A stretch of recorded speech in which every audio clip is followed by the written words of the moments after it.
Hi everyone, my name is Jennifer Kamei. I'm going to talk to you guys about a little bit about myself and my family's culture. One of the things I am going to tell you guys is that my family and I are from Guatemala City, Guatemala, which is a very beautiful uh, country that you guys can travel. And one of the things that I did learn about is research about my family tree and other things that I did not know that we do celebrate as a tradition. There's other things that I did know that it's different type of celebration that we do here in Los Angeles. So one of the things that I do know and that it's a tradition for us is that we celebrate the Independence Day of Guatemala, which is September 15th. That was the day that we were released from the stronghold of Spain, and that not only that day we were released from them, from all the battle that we did with them, but four different Central American country also got released from Spain, and that was also their Independence Day. So we also celebrate that same day with them. And I know for them, they do a big celebration in Guatemala, like fireworks. They walk through the street, they dance, and music. But for us, and since we're a little bit small family here in Los Angeles, what we do, our tradition is sit down with the family, eat, and talk about my parents' childhood memories. And that's one of the things that I get to experience because it was back then, and it was so different from today. And another thing that I actually did research about it that I did not know is that there's a tradition on December 7th that they do, and it was very different. It's called the Quema el Diablo, which translates as burn the devil. So what happened was back then, at that time period, is that they did believe that the devil did lurk in their homes, stay in their homes inside, lurking through the bed, bathroom, under the furniture, mattresses, you name it, and that it should be cleansed from their house. And they needed a cleanse, because of the evil spirit that was inside their home. So what they did is that on December 7th at 6 o'clock sharp, what they did is that they tend to take out old stuff, or whatever they might think that the devil has a hold, and they try to burn it, make a bonfire, and burn the items or the old stuff, and they have a feast. And what they did was a tradition, for a long time, but until the government noticed that it does cause a little bit of a chemical that of all the burning of mattresses, furniture, and anything, that it does cause cancer. So what they try to do is they try to take away burning the stuff, but even though they try, it did not happen. But what they did try to suggest is they did try to suggest that they sell or do piñatas that was shaped as a devil or dressed as a devil, and then burn that just to keep it safe and not be dangerous to other people. So they do have that, and they believe that in order to take away the evil spirit, they had to burn the old stuff. So another thing that I did research, that my grandma did tell me that her grandma used to do, what's called el danza de los morros. So in English, it's dance of the I'm sorry, dance of the Moors. That's in English. And on this type of dance, is a tradition that they do, is that it was a dance that shows the battle between the Spaniard, that they used to call, that we call them in Spanish the Morros, and English Moors, the Moors. So it was a kind of like a battle between the Spaniard and the Christians in Spain. So they was carried out to indoctrinate the natives people of Guatemala by the Spaniard during the time of colonization. And during the performance, those who represent the Christians, they wear striking clothes and masks, beard, the headdress, which is like the long thing on their head, kind of like a hat, and it's full of flowers. So they were dressed as them, as a Spaniard, in order to perform the dance.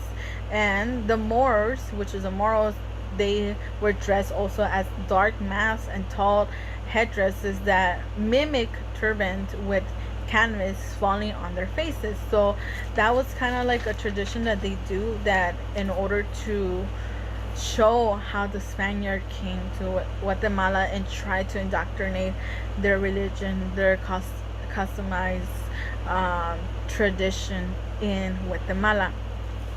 So those are three things that I did learn. But there's another one that I want to input in here, is that on May 3rd there's a celebration. Now I don't think this is only our country, but I think other countries as well, that we celebrate the Dia de Cruz, which is Day of the Cross, which is a celebration of the construction workers, or the workers overall. So it says that back then constructing a house began on the rainy season in May. So this was a long time ago when they tried to build a house. But unfortunately, on the rainy season, building a house is very dangerous, and it does not build up. It collapses. It doesn't make into a house. It was really bad. So in order for the house to maintain standing, what they did is that they made a cross, and they made a flower out of paper in order to bless the house and to protect the house from any damages of the rain or any damages at all. And it did work. So that was the tradition that people saw, and they say, oh, I want to do this, I want to make my house safe, blessed, and protected. So they started doing that. So it was a tradition that everybody did, that they put a cross, they made the flower out of it says out of Chinese paper, which it's a beautiful paper, and they make it a shape as a flower, or a Frenchy. I'm not sure what is that, but they made it out of the shape of a flower, and they put it on the cross to bless the house. So that's a tradition that we do on May 3rd, that we do in Guatemala. And one of the things that I do want to present, that it was a gift, and one of them was a gift, and it's the nation of our currency as well. So this is a quetzal. So I have a little image of how it looks like. So on a picture that I'm gonna tag, it's very different colors, but this is my keychain that was given, and this is a quetzal. So a quetzal, which is a bird that was from the Mayans, it's called quetzal, which is a different word, but in the short word it's quetzal. So this, it's a bird, and it represents light, freedom, and wealth. And it was also a spiritual guide from a Mayan prince that we had, and he was a hero from our town. His name was Tecún Uman. So he was a person who fought against the Spanish conquest. So he saw this burden, and he saw that this was his spiritual guide. So he was our hero to Guatemala, and this was the bird that he saw. And this little bird, El Quetzal, was one of the things that we have now, that represent Guatemala in currency and money, and anything that Guatemala has. But this is Quetzal that we have, and this represents the freedom, wealth, and the light. So another thing that I did have, that my mother had, and that this is a doll that her mom gave it to her, and her grandma gave it to her, I believe. So it was like a generation, which is very special because I never have one. But this is a traditional doll that my mom, her grandma gave it to my mom, and her grandma gave it to her grandma. I believe that's how it goes. And this doll was passed down from my grandma, like I say. And typically, this is how the way that people were dressed back then, and I'm sure other countries as well. But this how the colors of the dress, how they were dressed back then, and it was a doll. Like they gave it to my mother, then now they gave it to me.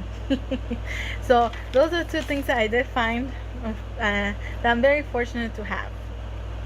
And one of the things that I did learn about this assignment is that I was able to research my family tree, which is, it's a little small, but I did research a little bit of the traditions and practices that they did. I also did learn that Guatemala is a beautiful country that had different type of traditions, dances, as well as other countries, and it's very beautiful to learn more about where they come from and their history as well.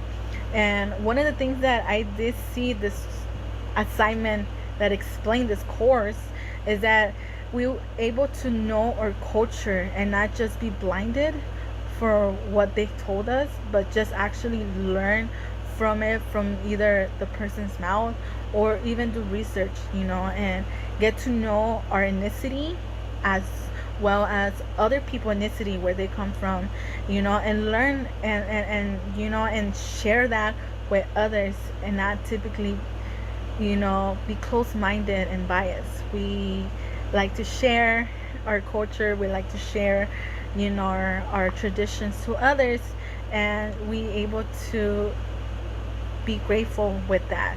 And I believe this assignment help us learn and grow as a person, not be close-minded, that there's other different type of cultures, ethnicities out there that we don't know, that we might think it's different because it comes from a person's mouth. But if we hear them and able to understand that their culture is also beautiful as ours, that we're able to coexist and share that with them. So this is the end. So thank you so much for hearing me, guys, and bye.